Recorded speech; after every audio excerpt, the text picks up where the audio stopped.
ሰላም ጤና ይስጥልኝ እንደምን ቆያችሁ ከቻናል 1 ቴሌቪዥን የሚተላለፍላችሁ የዜና ሰዓታችን ላይ ትገኛላችሁ ከሀገር ውስጥና ከውጭ ያዝናቸው መረጃዎች ወደ እናንተ እናደርሳለን ዜናዎችን እየመራው አብራችሁ ቆይታ ማድረግ ይፍራት አጥላው ነኝ መልካም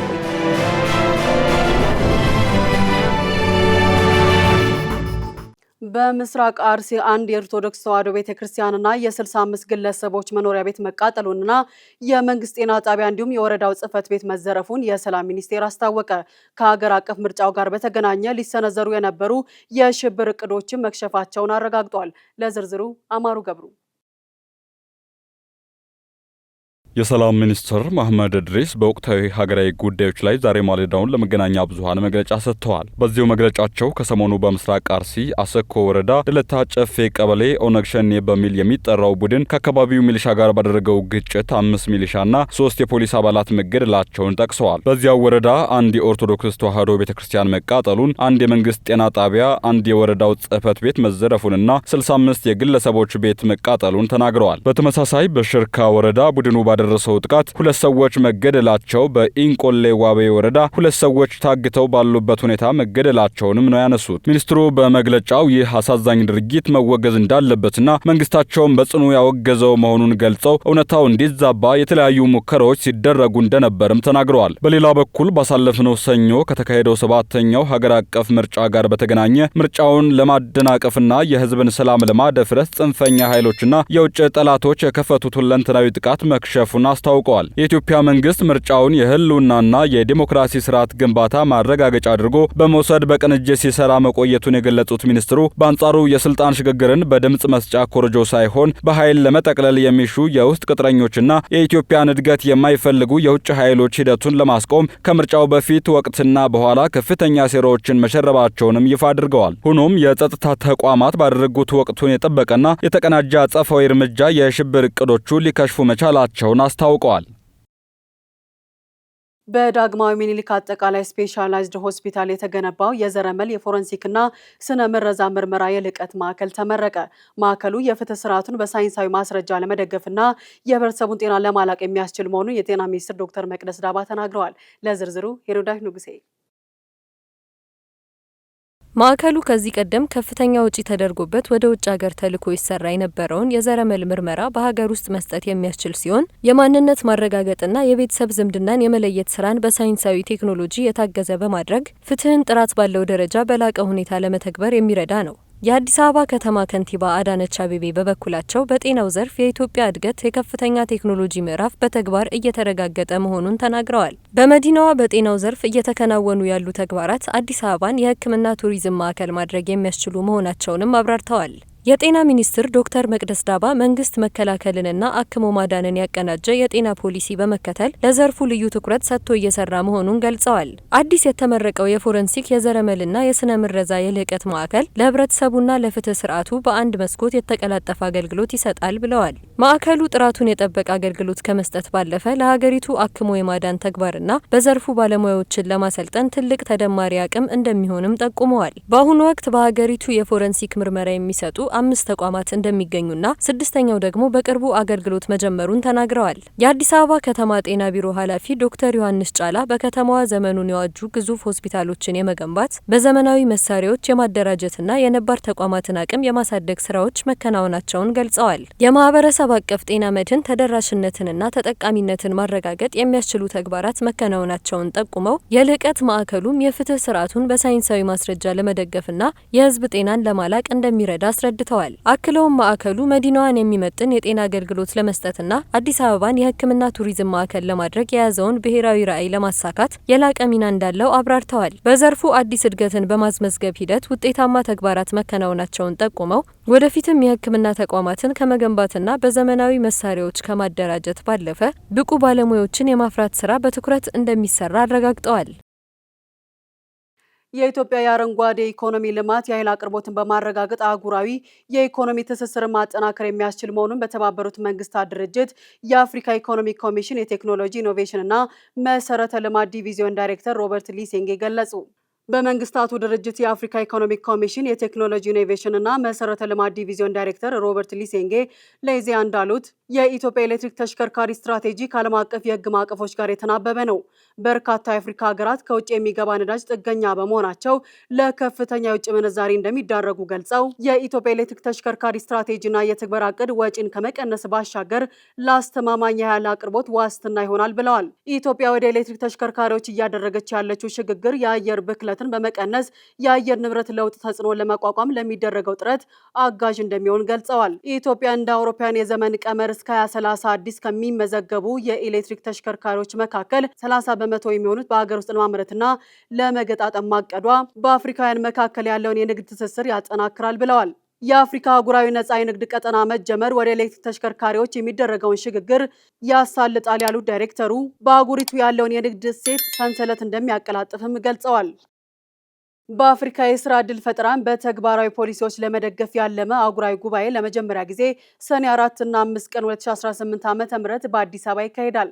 የተባበሩት መንግስታት የአፍሪካ ኢኮኖሚክ ኮሚሽን ያዘጋጀው ይህ ጉባኤ በአካዳሚክ ምርምሮችና በፖሊሲ አፈጻጸሞች መካከል ያለውን ክፍተት መሙላት ላይ ያተኮረ ነው ተብሏል። ጉባኤው በአፍሪካ በፍጥነት እያደገ የሚገኘውን የወጣት ማህበረሰብ ፍላጎት ለመመለስ በዓመት ከ15 ሚሊዮን በላይ የስራ ዕድል ለመፍጠር ከተያዘው አህጉራዊ ውጥን ጋር በቀጥታ የተገናኘ መሆኑም ተመላክቷል። የኢትዮጵያ ሃይማኖታዊ ቅርሶች ወደ አገር ቤት ተመለሱ። የጣሊያን ነዋሪ የሆኑት ሎሬንዞ ቦሲ የተባሉ ግለሰብ በሟች አባታቸው የተሰበሰቡ የኢትዮጵያ የእጅ ጥበብ ስብስብ የሆኑ 18 ታሪካዊ መስቀሎችን ለኢትዮጵያ እንዲመለስ ተደርጓል። ለዝርዝሩ ጸጋነሽ ተሰማ። ነዋሪነታቸው በሮም የሆነው ጣሊያናዊ ሎሬንዞ ቦሲ ከረጅም ዓመታት በፊት በቤተሰቦቻቸው የተሰበሰቡ የኢትዮጵያ ሃይማኖታዊ ቅርሶች ወደ ሀገራቸው እንዲመለሱ በሮም ለሚገኘው የኢፌድሪ ኤምባሲ የርክክብ ስነ ስርዓት አድርገዋል። በርክክብ ስነ ስርዓቱ ላይ በጣሊያን የኢፌድሪ ኤምባሲ ባለሙሉ ስልጣን አምባሳደር ደሚቱ ሀምቢሳ ቅርሶቹ ወደ ኢትዮጵያ መንግስት በይፋ እንዲመለሱ ላበረከቱት አስተዋጽኦ ለሎሬንዞ ቦሲና ለአጋሮቻቸው ምስጋናቸውን በማቅረብ ግለሰቡ ላበረከቱት ከፍተኛ አስተዋጽኦ የምስጋና ምስክር ወረቀት ተሰጥቷቸዋል። የኢትዮጵያ ቅርስ ባለስልጣን በበኩሉ ቅርሶቹ የኢትዮጵያ ስለመሆናቸውና አለመሆናቸው እንዲሁም ጥንታዊነታቸውና ታሪካዊነታቸው ለባለስልጣን መስሪያ ቤቱ በደብዳቤው ጋር አባሪ የተደረጉ ሰነዶችን እንዲሁም የቅርሶቹን ፎቶግራፍ በጥልቀት መርምሯል። በሎሬንዞ ቦሲ በኩል ለመመለስ የታሰቡት መስቀሎች በትክክል የኢትዮጵያ ሃይማኖታዊና ዕደ ጥበባዊ ቅርሶች መሆናቸውንም ባለስልጣን መስሪያ ቤቱ አረጋግጧል። በቅርብ ከዚህ ዓለም በሞት የተለዩት ኤንሪኮ ቦሲ በህይወት ዘመናቸው የኢትዮጵያ ቅርሶችን ሲያሰባስቡ የነበሩና በኢትዮጵያ ታሪክና ባህል ዙሪያም ከ20 በላይ መጻሕፍትን ያሳተሙ መሆኑን ባለስልጣኑ ገልጿል። አያይዘውም ቅርሶቹ ሮም ከሚገኘው የኢትዮጵያ ኤምባሲ ወደ ኢትዮጵያ የሚጓጓዝበትን መንገድ በቀጣይ ከኤምባሲው ጋር በጋራ በመነጋገር እንደሚመቻች ባለስልጣኑ አስታውቋል። በፕሮግራሙም ላይ በጣሊያን ተቀማጭ የሆኑ የሃይማኖት ተቋማት ጉባኤ ተወካዮችና በሮም የኢትዮጵያውያን ዲያስፖራ ማህበረሰብ አመራር ተወካዮችም ተገኝተዋል።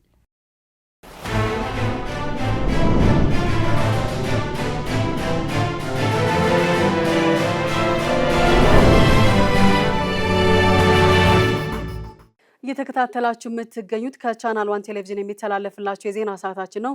አሁን ደግሞ ከውጭ ወዳገኛቸው መረጃዎች አልፋለሁ። የአሜሪካ ጦር ኢራን ወደ ሆርሙዝ ወሽመጥ የተኮሰቻቸውን 4 ድሮኖች መቶ መጣሉን አስታወቀ።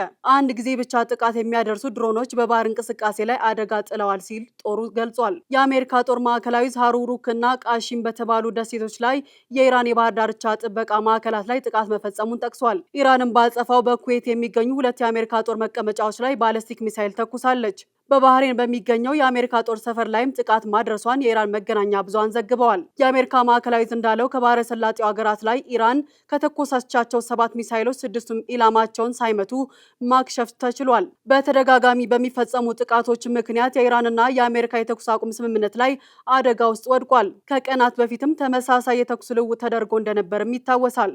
ኢራን በኩዌት ዓለም አቀፍ አውሮፕላን ማረፊያ በፈጸመችው የድሮን ጥቃት 1 ሰው ሲገደል 60 ሰዎች ቆስለዋል። የኢራን እስላማዊ አብዮታዊ ዘብ በአውሮፕላን ማረፊያው ጥቃት መፈጸሙንም አስተባብሏል። ጉዳት የደረሰው በተሳሳተ የአሜሪካ ሚሳይል አምካኝ ምክንያት መሆኑም ተገልጿል። በደቡብ ኮሪያ አካባቢ ምርጫ እየተካሄደ በነበረበት ወቅት የምርጫ ወረቀትን በማለቁ ዜጎች ተቆጡ።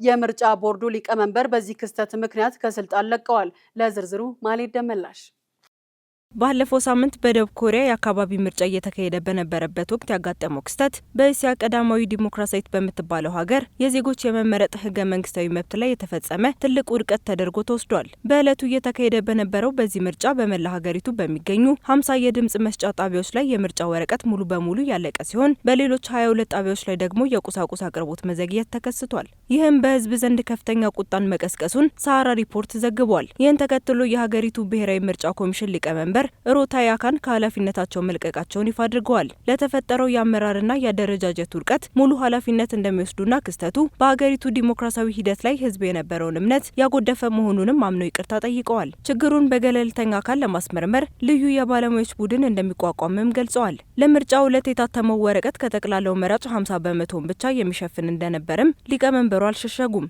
ይህ የድምጽ መስጫ ወረቀት እጥረት በበርካታ የምርጫ ማዕከላት ላይ ታላቁ ሁከትንና መደናገጥን ፈጥሮ የነበረ ሲሆን መደበኛው የድምጽ መስጫ ሰዓት ካበቃ በኋላም መራጮች ለሰዓታት ወረፋ ለመጠበቅ ተገደውም ነበር። ፖለቲከኞችና የመብት ተሟጋቾች በምርጫ ኮሚሽኑ ኃላፊዎች ላይ በስልጣን አላግባብ መጠቀምና በስራ ላይ ቸልተኝነት ማሳየት ወንጀል ክስ መመስረት መጀመራቸውንም ሰሃራ ሪፖርት ጽፏል። የተባበሩት መንግስታት ድርጅት አዲስ ባወጣው ሪፖርት የሰው ሰራሽ አስተውሎት ቴክኖሎጂ የሚያስፈልገው የውሃ መጠን በከፍተኛ ሁኔታ መጨመሩ በዓለም አቀፍ ደረጃ አስደንጋጭ የውሃ ቀውስ አደጋ እየደቀነ መሆኑን አስታውቋል። ለዝርዝሩ ሄሮዳስ ንጉሴ። የሰው ሰራሽ አስተውሎት ቴክኖሎጂ በአሁኑ ወቅት በዓለም ላይ ፈጣን ለውጥ ማምጣቱን ቢቀጥልም ከጀርባው እጅግ ከፍተኛ የሆነ የንጹህ ውሃ ፍጆታን እየጠየቀ ይገኛል። የተባበሩት መንግስታት ድርጅት ያወጣው ሪፖርት እንደሚያመላክተው እንደ አውሮፓውያን አቆጣጠር በ2030 የሰው ሰራሽ አስተውሎት ዳታ ማዕከላት የሚጠቀሙት የውሃ መጠን እስከ 1.3 ቢሊዮን የሚደርሱ ሰዎች በአመት ሊጠቀሙት የሚችሉትን የውሃ መጠን ያህል ሊደርስ ይችላል። ይህ ከፍተኛ የውሃ ፍላጎት የተፈጠረው የሰው ሰራሽ አስተውሎት ስርዓቶችን የሚያስኪዱ ቋቶች ስራ ላይ በሚሆኑበት ጊዜ ከፍተኛ ሙቀት ስለሚያመነጩ ሲሆን እነዚህን መሰረተ ልማቶች ለማቀዝቀዝ በየቀኑ በሚሊዮን የሚለካ ሊትር ውሃ በግዴታ ጥቅም ላይ ይውላል። በአሜሪካ የካሊፎርኒያ ሪቨርሳይድ ዩኒቨርሲቲ ተመራማሪዎች ባደረጉት ጥናት መሰረት አንድን ትልቅ የሰው ሰራሽ አስተውሎት ስርዓት ለማስኬድ ብቻ ከ700 ሺህ ሊትር በላይ ንጹህ ውሃ ስራ ላይ ይውላል ነው የተባለው። በአሁኑ ወቅት በዓለም ዙሪያ ከ2 ቢሊዮን በላይ የሚሆኑ ሰዎች በከፍተኛ የውሃ እጥረት ውስጥ በሚኖሩበት ማህበረሰብ ውስጥ ትላልቅ የቴክኖሎጂ ኩባንያዎች የሰው ሰራሽ አስተውሎት መሰረተ ልማቶችን ሲገነቡ ከገበሬዎች ከመኖሪያ ቤቶችና ከተፈጥሮ ስርዓቶች ጋር ተመሳሳይ የውሃ ሀብትን እየተጋሩ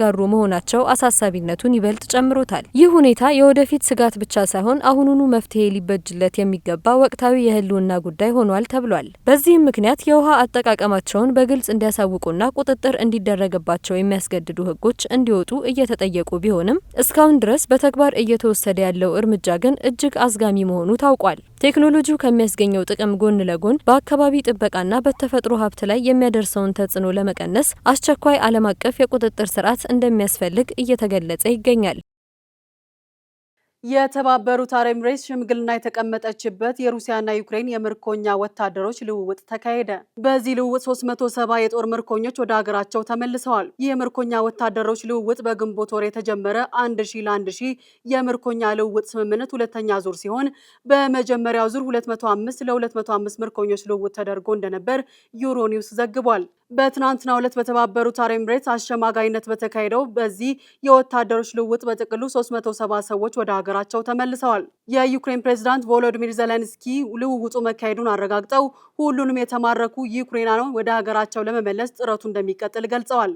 የሩሲያ መከላከያ ሚኒስቴር በበኩሉ በሩሲያ በኩል የተለቀቁት ወታደሮች መጀመሪያ ወደ ቤላሩስ ተወስደው የሕክምናና የስነልቦና እርዳታ እየተሰጣቸው እንደሆነ አረጋግጧል። ይህ ልውውጥ በጦርነቱ መካከል የተፈጸመ ከፍተኛ የሰብአዊ እርምጃ በሚል የተገለጸ ሲሆን ሀገራቱ ተጨማሪ የምርኮኛ ልውውጦች እንደሚያካሂዱ እየሰሩ መሆናቸውን የአናዶሉ ዘገባ አመላክቷል። የጥቁር ቡና አፍቃሪዎች ምርጫ ከጣዕም ባሻገር የህይወትን መራራ እውነታዎች ሳያቅማሙ የመጋፈጥ ጠንካራ ስብዕና መገለጫ መሆኑን አዲስ የሳይኮሎጂ ጥናት ይፋ አደረገ። ለዝርዝሩ ጸጋነሽ ተሰማ። ሁልጊዜ ቡናቸውን ያለምንም ስኳር ወይም ወተት ጥቁር ቡና ብቻ የሚጠጡ ሰዎች ምርጫ ከጣዕም ባለፈ ከጥልቅ ስነ ልቦናዊ ባህሪያት ጋር የተያያዘ ሊሆን እንደሚችል ተገልጿል። ጥናቱ የጥቁር ቡና አፍቃሪዎች ምርጫ ከጣዕም ባሻገር የህይወትን መራራ እውነታዎች ሳያቅማሙ የመጋፈጥ ጠንካራ ስብዕና መገለጫ መሆኑን አረጋግጧል። በቅርቡ ዳንኤላ ሳትሽ በቦልድ ድረገጽ ላይ ባወጣችው ጽሑፍ የሳይኮሎጂ ጥናቶችን ዋቢ በማድረግ እንደገለጸችው ጥቁር ቡና የሚያዘወትሩ ሰዎች የነገሮችን ተፈጥሯዊ ጥራት ብቻ የሚመርጡ አይደሉም። ይልቁንም እነዚህ ግለሰቦች በሁሉም የህይወት ዘርፋቸው ውስጥ ያልተሸነፈ እውነታን የመጋፈጥና የመፈለግ ጠንካራ ስነ ልቦናዊ ዝንባሌ እንዳላቸው ጽሑፉ አመልክቷል። ይህ ባህሪያቸው በማህበራዊ ግንኙነታቸውና በውሳኔ አሰጣጣቸው ላይ ቀጥተኛና ግልጽ የመሆን ዝንባሌን እንደሚያሳድግ ተብራርቷል። ጥናቱ እንደሚያሳየው እነዚህ ሰዎች በህይወታቸው ውስጥ አላስፈላጊ ማጭበርበሮችን ወይም የተጋነኑ ነገሮችን አይመርጡም። ልክ እንደ ቡናቸው መራራነት የህይወትንም እውነታ እንዳለ መቀበል የሚችሉ ጠንካራ ስብዕና ያላቸው ናቸው። ይህ የስነ ልቦና ትስስር በሰዎች የዕለት ተዕለት የምግብና የመጠጥ ምርጫዎች በስተጀርባ ያሉ ስውር ማንነቶችን ለመረዳት አዲስ እይታን ሰጥቷል። በተጨማሪም ይህ ጥናት የሰዎች የዕለት ተዕለት የምግብና የመጠጥ ፍላጎት ከማህበራዊ ባህሪያቸው ጋር በማገናኘት ሰፊ ውይይት የጫረ ሲሆን በተለይም ጥቁር ቡናን የሚመርጡ ሰዎች በስራ ቦታም ሆነ በግል ግንኙነታቸው አላስፈላጊ ውሸቶችን ከመስማት ይልቅ መራራውንም ቢሆን እውነተኛውን መረጃ አስቀድመው ማወቅ እንደሚመርጡ ያሳያል። በረንዳው ላይ በሚያርፉና በሚጸዳዱ እርግቦች የተማረረው ግለሰብ ወፎቹን ለይቶ በማወቅ ውሃ የሚረጭ ራሱን የቻለ የውሃ ሽጉጥ ሰራ። ይህንን ፈጠራ ለመስራትም በባትሪ የሚሰራ የውሃ ሽጉጥ፣ አነስተኛ ኮምፒውተር፣ ካሜራ፣ የእቃ መለያ፣ የኤአይ ሶፍትዌር፣ 2 ትናንሽ ሞተሮችና የተለያዩ የኤሌክትሮኒክስ እቃዎችን ተጠቅሟል። የውሃ ሽጉጥ አሰራር ቀላል ነው። እርግብ ወደ በረንዳው ስትጠጋ ካሜራው ያያታል። በመቀጠልም የኤአይ ሶፍትዌሩ እርግብ መሆኗን ካረጋገጠ በኋላ ሞተሮቹ ሽጉጡን ወደ ወፏ አቅጣጫ አዙረው ውሃ በመርጨት ያባረሯታል። የዚህ ፈጠራ ቪዲዮ በኢንተርኔት ላይ ከፍተኛ ትኩረት ያገኘ ሲሆን ብዙ ሰዎች የውሃ ሽጉጡ ለገበያ ቢቀርብ ወዲያውኑ እንደሚገዙት ገልጸዋል። አንዳንዶቹ ደግሞ ድመቶች በጓሯቸው ላይ እንዳይጸዳዱ ለመከላከል ተመሳሳይ መፍትሄ ለማዘጋጀት አስበው እንደነበር ተናግረዋል። ፈጣሪ ውሃ ሽጉጡን የመሸጥ እቅድ ባይኖረውም ሶፍትዌሩ ሌሎች እንስሳትን ወይም ሰዎችን ጭምር ለይቶ እንዲያባረር አድርጎ ማስተካከል እንደሚቻልም ተናግሯል። በዳላስ ከተማ ለዓለም ዋንጫ ዝግጅት ሲባል የ30 ዓመታት ዕድሜ ያለው ታዋቂ አሳ ነባሪዎች ግድግዳ ስዕል በፊፋ ባለስልጣናት በነጭ ቀለም መቀባቱ በኪነ ጥበብ አፍቃሪያን ዘንድ ከፍተኛ ቅሬታን ቀሰቀሰ። በአሜሪካ ዳላስ ከተማ ለ30 ዓመታት የአካባቢው መለያ የነበረው ውብ የህዝብ ጥበብ ከፍተኛ ውዝግብ አስነስቷል። የዓለም አቀፍ የእግር ኳስ ማህበር ፊፋ ለዓለም ዋንጫ ማስታወቂያ የሚሆን ትልቅ ባነር ለመስቀል ሲል ይህንን ውድ የህዝብ ግድግዳ ስዕል ሙሉ በሙሉ በነጭ ቀለም እንዲሸፈን አድርጓል። ይህ ድርጊት በከተማዋ ነዋሪዎች ዘንድ ከፍተኛ ቁጣን የቀሰቀሰ ሲሆን የስዕሉ ባለቤት የሆነው ሳሊም በፊፋ ላይ የ25 ሚሊዮን ዶላር ክስ መስርቷል። ዘ ኒውዮርክ ታይምስ እንደዘገበው ኦሽን ላይፍ የተሰኘውና በዳላስ ከተማ እምብርት ላይ የሚገኘው ይህ ግዙፍ የአሳ ነባሪዎች ስዕል ባለቤት ሳሊ ዋይላንድ በሰኔ 2 ቀን 2026 በፊፋ ላይ ይፋዊ የፌዴራል ክስ መስርቷል። ሳሊው ፊፋ የቅጂ መብትንና የኪነ ጥበብ ጥበቃ ሕግን ጥሷል በማለት የተከራከረ ሲሆን የአካባቢው ነዋሪዎችም የከተማዋን የታሪክ መገለጫ ለመጠበቅ ሰላማዊ ተቃውሞዎችን በማድረግ ላይ እንደሚገኙም ተዘግቧል። በፋሽኑ ዓለም ዘመናዊ የሴቶች የሱፍ ልብስ ባህላዊ የሙሽራ ቀሚስ በመተካት ተመራጭ መሆን እንደጀመረ ተገለጸ።